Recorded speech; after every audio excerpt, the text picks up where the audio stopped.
Hey, hi, hello. Welcome to Diana Emerson. Today we're listening to He Claims His Girlfriend Died in a Car Accident. Okay, true crime. Hey, where are you? Four members of this young woman's family would never be seen alive again. Inside the house was evidence that would not only lead investigators to the killer, It was a callous, outright murder. but would uncover a secret buried for 3 years. The concern was if he had in fact got away with it, it resulted in the deaths of the other four, which should never have occurred. There were questions that needed to be answered. We did it because we had to know. We couldn't establish how it would have happened. It just couldn't have happened the way he said. If you look at the skull damage and these, that's not consistent with that. And that, in his mind, was his way of, I suppose, explaining what he'd done. And the further we went, the worse it got for him.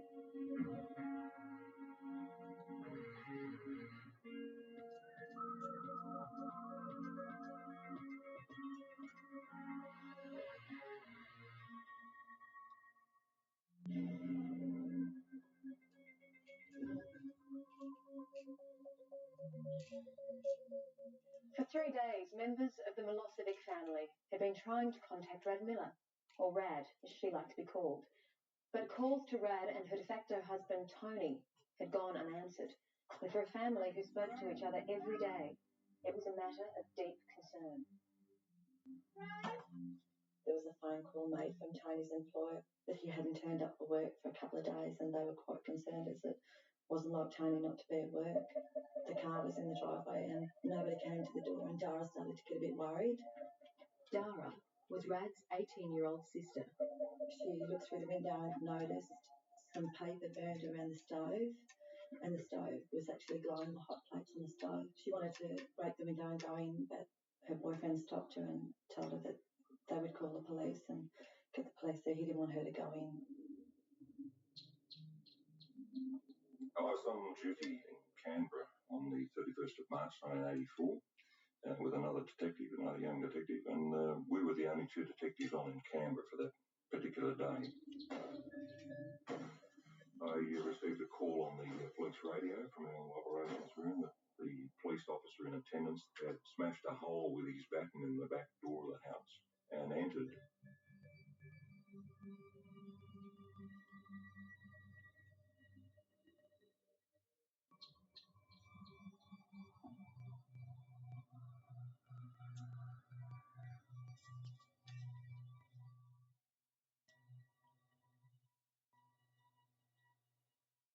There was a strong smell of petrol in the house. It was obvious that there was an attempt to set the place on fire.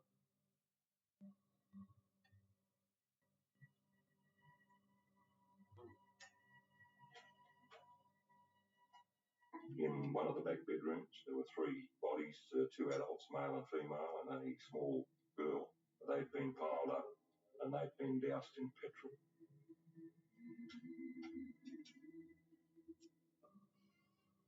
And in another bedroom, there was a young male child, obviously all victims of gunshot wounds. We were only young people 20 years ago ourselves, and we all had young children as well, so it was pretty horrific, you know. I was actually elsewhere with another sister, Rad's other sister, and we were in a nightclub at the time, and a friend had come up and said to the other sister that something terrible had happened to Rad and Tony, that we had to leave.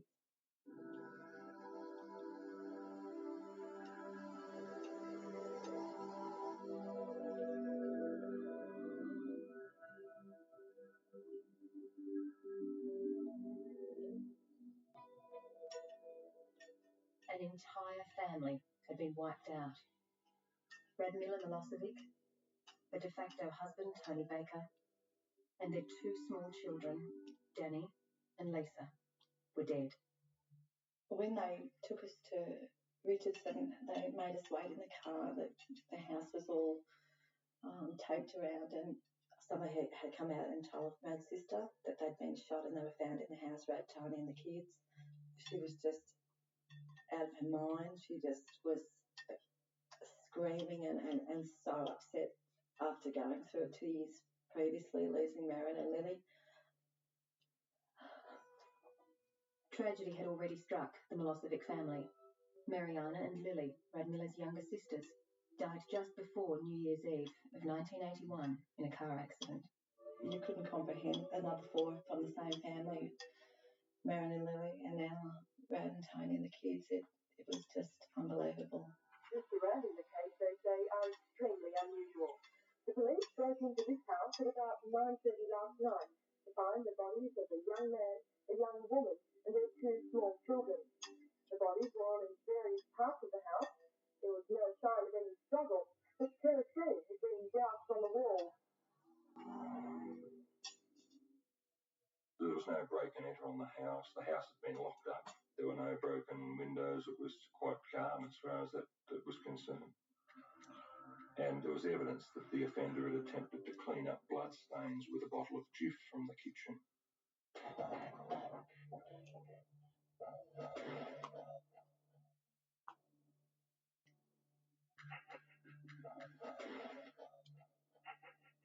And in the attempts to clean it up, they'd made more of a mess, so the person just put cushions over the blood stains and sort of hid things.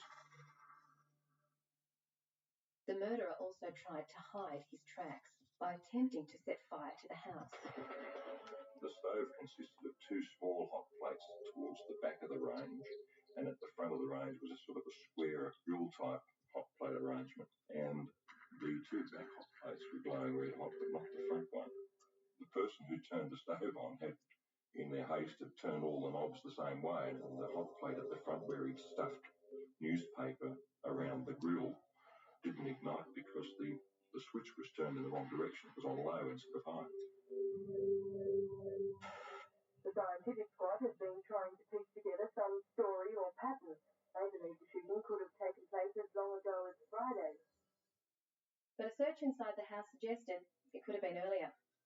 The failed attempt to burn down the house meant that Rad Miller's diary remained intact, a diary she wrote up religiously every night. And it was just an old school book that she used to write up the day's events in. And the last entry was dated Wednesday, the 28th of March. And the entry was that her husband and a guy called Tomo were listening to the radio for the football that was on the midweek game. And that was the last entry. So we knew we had another person in the house at that time, the last time that the people were obviously alive. This morning, from their mobile field unit, the police conducted a door knock, but very few of the neighbours knew anything about the family, and none of them had heard any of the gun blasts.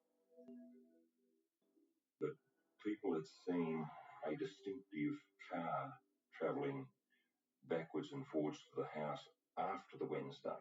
And we had some information there that indicated that perhaps that car might have belonged to the person Tomo.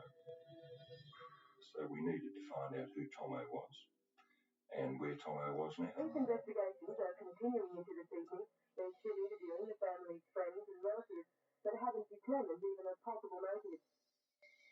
It had now been some hours since the bodies of Rad, Tony, and their children had been found shot dead in their home. With no known reason as to why they were murdered, detectives needed to speak with the last person who had seen them alive. And that was a bloke called Tomo. We eventually identified Tomo as a guy called Alan Thompson, who was a close family friend. In fact, he was a long-term mate of the male victim of the scene.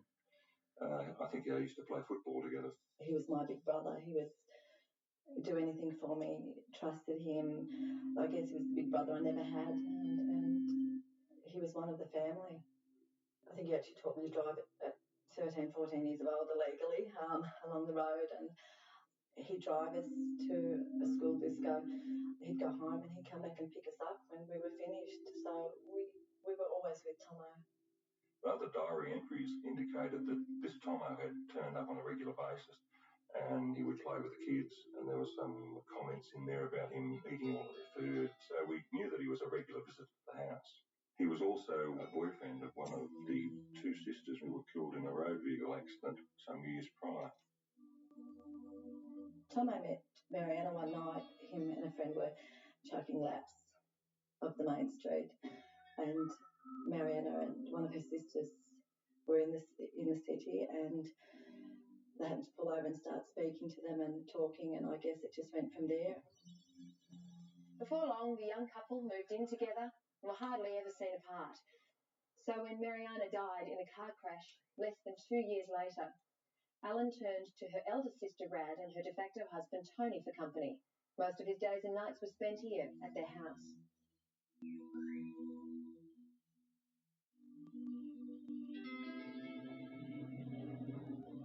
We also established that he owned a motor vehicle similar to the description of the one that the neighbours had told us about that was coming and going from the premises. So was Tomo a possible suspect, or simply the last person to see his friends alive? My partner and I travelled to Queanbeyan and were actually greeted at the door by Alan. And when I introduced myself and said who I was, I'm the bearer of bad news. I said, I've just come from the house of your friends in Richardson. We found them all dead. At the crime scene, ballistics experts had found spent casings and bullets that indicated the murder weapon was a .22 caliber rifle. He was asked whether he owned a rifle. He took us to a shed in the back of his parents' home, where he unlocked it and produced a .22 rifle. And we came back to Canberra to police headquarters and handed the gun over to our ballistics expert. Check and clear? Great. Thanks, Eric.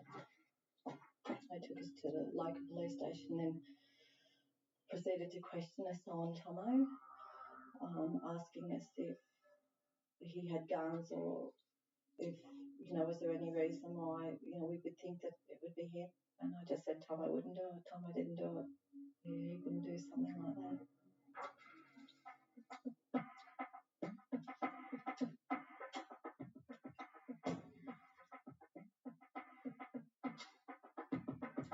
At the forensic laboratory, the ballistic expert fired bullets from Thompson's gun. Under the microscope at 20 magnifications, the bullets were then compared to those found at the crime scene to either identify or eliminate the rifle Thompson had given to the police. What we're looking at is a test sample on the left-hand side and the exhibit on the right-hand side. And we're looking for lines that are created by marks that are left on the interior of the barrel and the land itself. And they emboss those particular marks on the lands. They're a unique set of marks because they're like a ballistic fingerprint. So they're unique only to this one particular firearm. And that allows us to make an identification or an elimination. In this case, we've made an identification. It was the following day that we had some information come forward from our inquiries that Thompson had gone to a petrol station in the outskirts of Queanbeyan and purchased a tin of petrol. That tin was actually found at the crime scene, and it was him coming back to the scene that the neighbours saw the car. So it became obvious that Alan Thompson was our offender.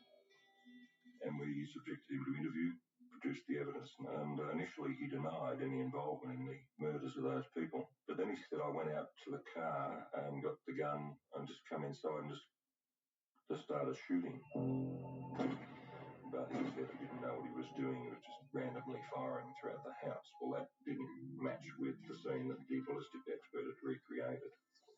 It was more deliberate firing and aiming rather than just shooting around wantonly and not knowing what you were doing.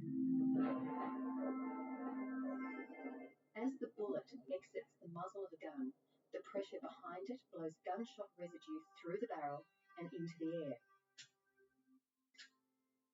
You can just confirm that's hard up against contact. The closer the rifle to the target, the more concentrated the gunshot residue around the bullet entry hole. Firing! The further away, the less dense it becomes.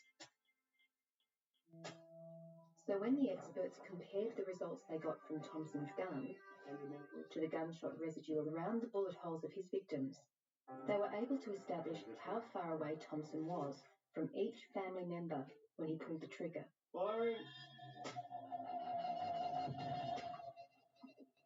We established that, I think the ballistics expert established that the offender had first fired from the entry hallway of the house across to where an armchair was in the lounge room where the woman was sitting with the young girl on her lap. It's then that the husband started to lift himself up from the chair, and the offender shot him then in the chest, and he then tried to get out of the lounge room, and he went around a small wall into the hallway, and he was shot then at point blank range to the back of the head. And then the little girl who had obviously fallen off her mother's lap, she was shot in the lounge room on the floor from a short distance, and we believe that he dragged those bodies up the hallway then and piled them up in the back bedroom. And then at some stage that night, the male child was shot in bed at point blank range. So it was a callous outright murder. 24-year-old Thompson was charged with 4 counts of murder, but pleaded not guilty at the trial. I didn't want to believe that Tomo did it. It was mainly sitting in court and listening to the evidence and the forensic evidence, everything that went with the case. Thompson was found guilty and was sentenced to 4 terms of life imprisonment to be served concurrently. And we never ever found out the motive for the murder. But I think following the death of his girlfriend, he sort of attached himself to Brad Miller, and I don't have the qualifications to talk about people and why they do certain things, so I don't know. I just think that there was from what I've seen and from what I've read in her diary, I think that Tomo was a little bit infatuated with Brad Miller for whatever reason, and she was rejecting that advancement. But it wasn't over for Tomo. One policeman had a gut feeling that would likely turn Thompson into one of Australia's worst killers of the time. Going through photo albums in the house, we found newspaper reports involving the deceased 2 sisters who'd been killed some years before in a motor vehicle accident. The 2 girls, aged 14 and 17, died when this car left the road and slammed into a tree. They were incinerated as the car's fuel tank exploded. An inquest found it was an accident. The car hit a tree and burst into flames. The driver, who escaped unhurt, was close family friend Alan Thompson. The concern was if he had in fact got away with it, resulted in the deaths of the other 4, it should never have occurred. When Alan Thompson gunned down Brad Miller Milosevic and her family, investigators discovered that he was also the driver in a car crash that took the lives of her 2 younger sisters. Was it sheer coincidence that Thompson's name was linked to the deaths of 3 sisters? Or was there more to it than met the eye? Thompson alleged that he'd been driving towards Canberra, Coomera to Canberra, on the highway with the 2 girls in the car.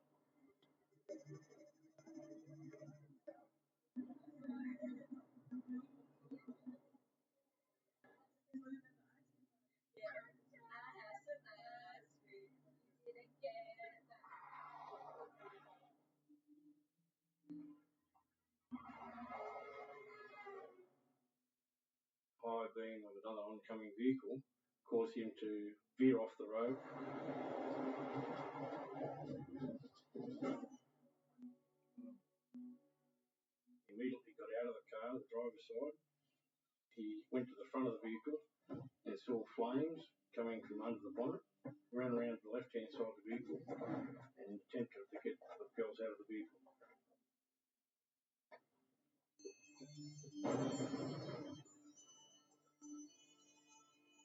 He was engulfed in flames, and subsequently the 2 girls died in the motor vehicle accident. I was contacted at work and said that Marianne O'Leary had died in the accident and Tomo had been burnt. Tomo had burns to his arms, lower arms, where he had tried to get the girls out.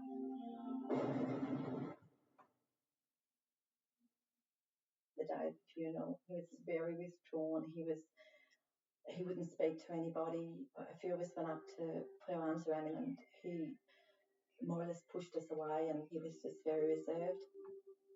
He'd sometimes wake up through the night screaming out for Mariana. And we just tried to be there for him.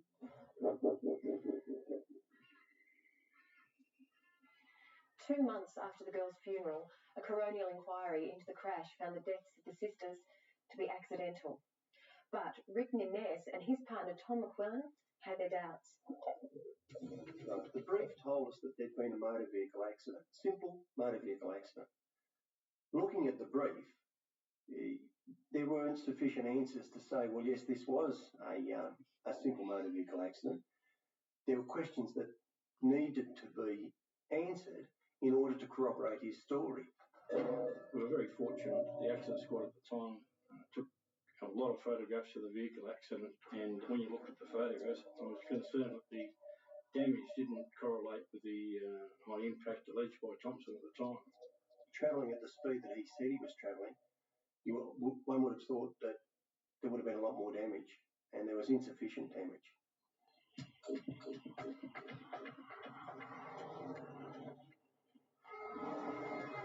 Thompson said he was driving at 45 miles or 60 kilometres per hour when he was blinded by headlights and went off the road, hitting a tree. But according to experts from General Motors Holden, this could not have been the case. Now, that was quickly diffused by the engineers who said that didn't hold water. They weren't happy with that story at all. And they looked at the photographs and they all put the impact speed down to about 15 mile per hour. So that said, well, why would someone do that? Would it be to protect themselves possibly? And maybe the accident had been staged. So we decided to test our theory out that this was a staged accident and to see what sort of damage would occur by rolling the vehicle into a tree, because we didn't have the tree out at the site, it had been cut down. So we boarded HR Holden, and we took it to the police driver training area and we got it on a slope. And we marked the distance between a tree that we believe met the dimensions of the tree on the highway, and then we ran the vehicle down towards the tree on a large number of k's to get the speed right. And the distance had to be spot on to recreate the 15 mile per hour speed on impact. We had it all planned. Everyone had their role. I think my role was to time it from memory. Rex was to observe. We had a driver who was rigged up, all padded up, crash helmet light ready to crash in. But once he'd seen how far we were going down the slope, the speed, there was a little bit of, well, perhaps this might be a bit dangerous. So he sort of reneged, and it was left for volunteers, and the only volunteer left was Rick Nines.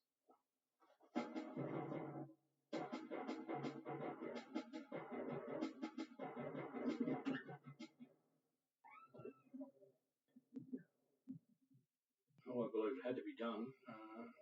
Someone had to do it, so I was the man at the time, so I had to do it. He was placed in the vehicle and sent off on his way and crashed it into the tree.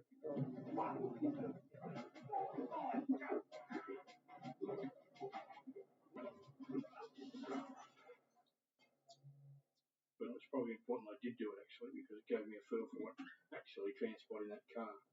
And the impact was not severe at all. You certainly knew you hit something, but it wasn't severe enough that you would think two people would die.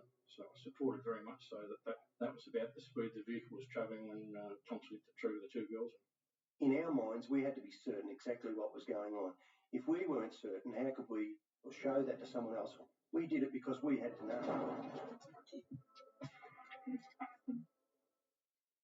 But while the similarities between the crash test and the damage to Thompson's car did put a dent in his story, it wasn't anywhere near enough evidence to overturn the original verdict of accidental death. For that, they would need to get answers from an arson expert. Had the car burst into flames? Or was it deliberately lit?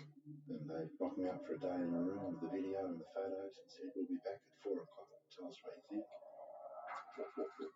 When Detective Rick Nunez began his journey into whether Thompson's accident was indeed what he claimed, he never expected that he'd be putting his own safety on the line.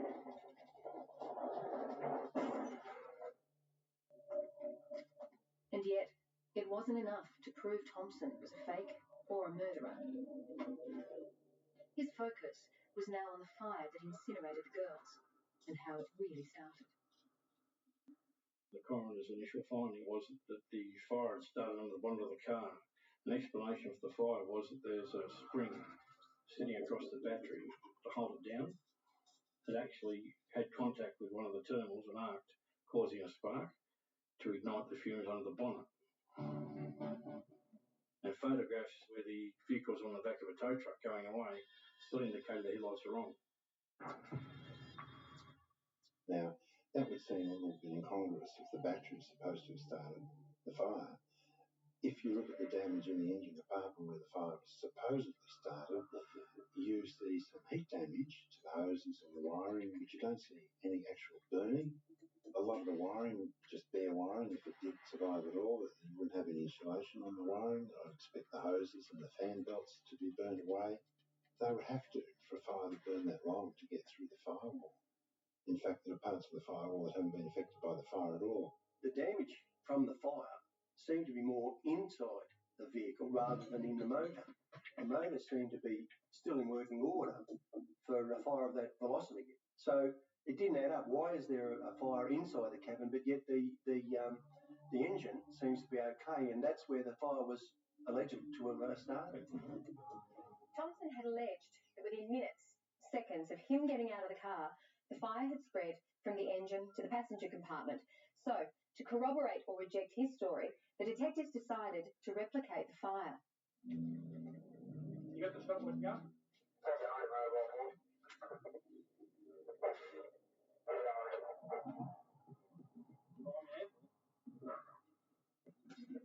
Pretty good fire.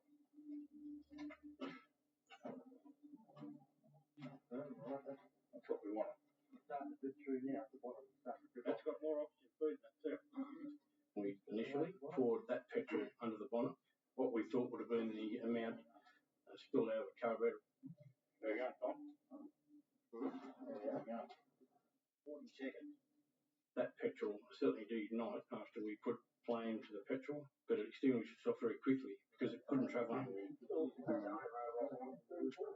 And we subsequently added more fuel and kept trying to do it to try and get that vehicle to be engulfed in flames to a large extent. But you virtually had to douse that car in petrol to get it to ignite.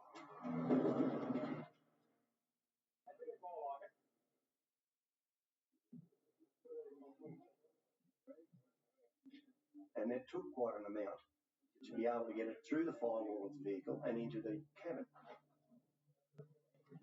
4.5 minutes.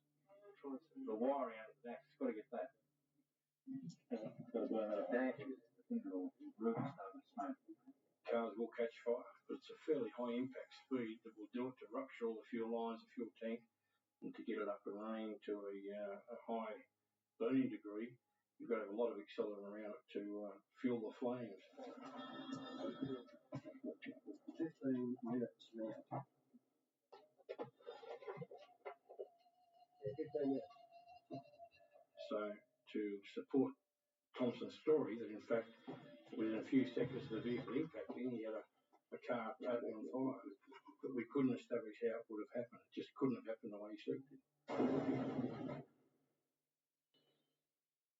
But what we also found was there would have been time for someone to get out. This was the other thing. That was the reason why the firewall was there. You get one up inside the car to put in the car. And by timing it, we thought, well, no, it just doesn't add up. Again, another part of his story, not being able to get in. You should have been able to get in because it took us quite some amount of petrol to be able to say that the cabin would have caught fire. 45 minutes is up. Sure.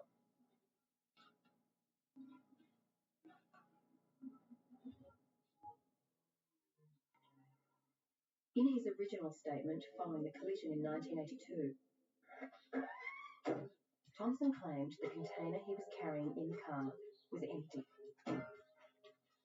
But when detectives Niness and McQuillan confronted Thompson with their doubts about his version of events, changed his story slightly, but only slightly, just enough to give us a reason why there was accelerant in his vehicle and why a fire should have occurred. He told them that he'd bought the petrol for his mum's lawnmower in the afternoon and had forgotten to give it to her.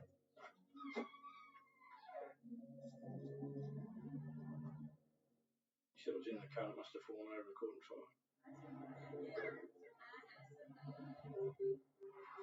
Thompson didn't say anything at the time because he didn't want to get blamed for the fire in the car. So, were the detectives barking up the wrong tree? Or were their instincts right? The answer was right under their nose, but they were yet to see it. Alan Thompson initially claimed there was no petrol in his car the night his girlfriend and her younger sister were incinerated in a motor vehicle accident. 3 years later, he changed his story, saying he did have a container of petrol in the car and it must have fallen over. So, had Thompson lied because he didn't want to be blamed for the fire, or had he perjured himself at the inquest for another reason? If you look at a photo of the tree where the car was wrapped around the tree, you'll see that there's a fire below the level of the vehicle. Now, how could that possibly happen if the fire was in the engine bay? It's more consistent, and the photo actually shows this, of a flammable liquid spill running and burning down through the folds of the metal where the car's been damaged. Obviously, I can't say exactly how much petrol had been used, but what I can say is it would have to be in the order of litres inside and outside. So you're looking at quite a few litres of petrol spread around inside and outside that vehicle. The case was getting stronger and stronger as we went, and we believe we were heading towards a prima facie case against Thompson. But the most damning indication that the accident was a cover-up was hidden among the photos that had papered the walls of the detective's office for the last 6 months. You can look at something for quite a long time and not notice something. And all of a sudden it hit us that looking at the females, we noticed that there was some unexplained fluid escaping from their skull. One of the photographs had a distinct round hole in one of the skulls, and we kept looking at it. Suddenly we become very curious about this hole. If you look at the photos very closely, it's not all that clear, but you can see that there's a lot of damage to the skulls. Now, it is reported both at crematoriums and I believe in the Russian Revolution that you can get skulls exploding in fires. And when that happens, it's mainly because the fire is very quick and very hot. There's tremendous steam pressure builds up in the cranium, and therefore only one thing can happen: the skull will blow open. Now, if you look at the skull damage in these, that's not consistent with that. They look to me like exit wounds of projectiles, in other words, bullets, and at least in one of the skulls, an entry wound that was very strongly suggestive that these two girls have been shot in the head. In the Supreme Court today, the tragic story of 3 Canberra sisters unfolded. The Director of Public Prosecutions, Ian Temby QC, said merely the fact that Thompson had been convicted of the murder of one of the sisters was enough to order a new inquest into the deaths of the other 2. He said such an inquest would allay public disquiet and set the record straight. Mr. Temby said new expert evidence contradicted Thompson's version of the crash, how fast he was going, and where in the car the fire started. He said Thompson had now admitted he was carrying a container of petrol and previously he denied that. Dennis Palmer, for Thompson, said the evidence was not new nor of substance and pointed to the cost of holding a new inquest. The only thing left to do was to exhume the bodies and see if there were any forensic evidence available from the bodies. Now, if Thompson's story is right, there should have been burning or scarring of the larynx inside the bodies and the lungs of the young girls if they were alive, even though they might have been unconscious. Now, we certainly needed that sort of evidence to substantiate a charge to homicide against him. That order was given, the exhumation was undertaken, and subsequently an examination of those bodies revealed gunshot wounds. Bullet wounds were found in one or both of the sisters' bodies after they were exhumed from the Gungahlin cemetery. Bullet wounds that were consistent with being from a .22 caliber rifle. The same caliber Alan Thompson used when he murdered the girl's older sister, Rad Miller, and her family. At the post-mortem examination, the doctor found that there was no burning in the larynx or the internal organs, and established beyond doubt that they both were deceased at the time of the fire. Forensic Service also found that there was a coating of lead, which was left behind as a bullet passed through the skull, inside the skull. So totally supported the fact that the girls had been shot at or in the vehicle. They'd been deceased prior to the fire of the vehicle. So in fact, by pulling that brief, just as out of mere interest for a startup, it just built, and it became a rolling ball for us. And the further we rolled it, the greater the divergence. But what really went on the night the two girls were murdered? What triggered Thompson to shoot his girlfriend and her younger sister? Leading up to the accident, Mariana came to work and spoke to her sister.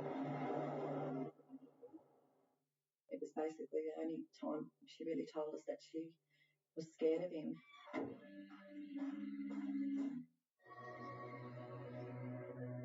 Mariana Milosevic and Alan Thompson were boyfriend and girlfriend. When she died in a car accident, where he was the driver, Thompson turned to her older sister, Rad Miller, for comfort. 15 months later, he killed her and her family. With Thompson's name linked to both events, police and forensic investigators re-examined the car crash that had been written off as an accident.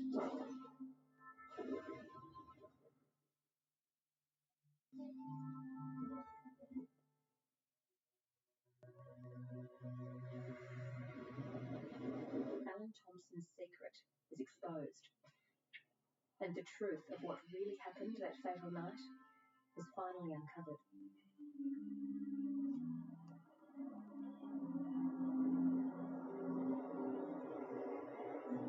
Stop pitching now. Can you just stop yelling at her? I'll do what I want, right? The younger sister had come over to stay with them for the weekend. Why are you being such an asshole for? And there'd been some sort of pending separation. The young girl wanted to break off with him, and he really didn't want that to occur. We believe that the young girl was there to be a witness or support her sister in the breakup.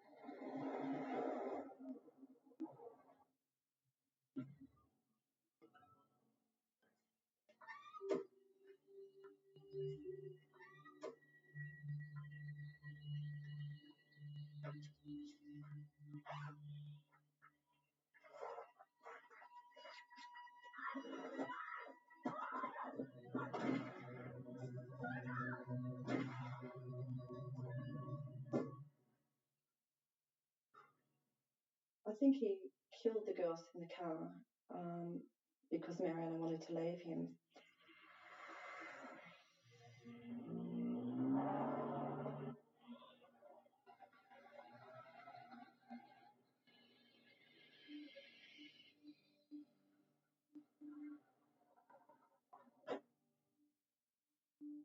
Mariana had come into work and said that, he was starting to frighten her and she was getting scared of him and she didn't want to be with him anymore.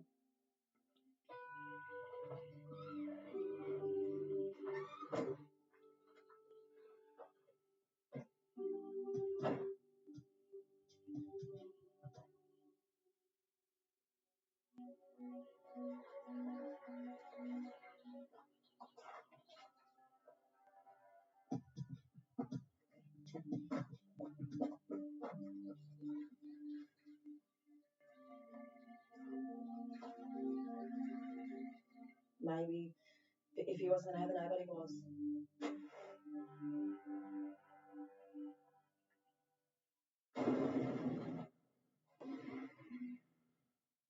Why he decided to take Lily, to take Rad, to take Tony and the children, I don't know. Well, there's a definite connection, a modus operandi on what he was doing in both murders. There was a 22 involved in headshots in the victims, and the fact that there was fire used in both occasions to conceal the crime. So we believe there's a distinct correlation between the two offences.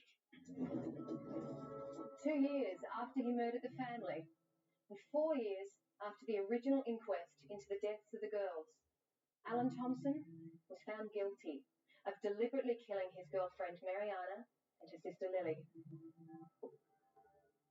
Fooled a lot of people who came across as the nice guy, the caring guy, and the Milosevic family who trusted Tomo. Tomo was like their own, but they knew after the Richardson murders that he was responsible.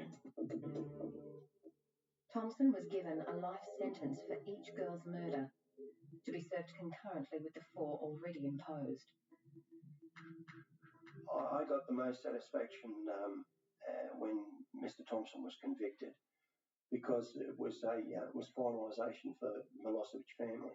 I felt really, really sorry and deeply on their behalf, because he was a lady that had lost so many members of her family for no valid reason. She lost out of her family 3 daughters, a son-in-law and 2 grandchildren. It was fairly horrific for one mother who fought and battled and brought those children up on her own all that time, to have this cove come along and just take them away like he did.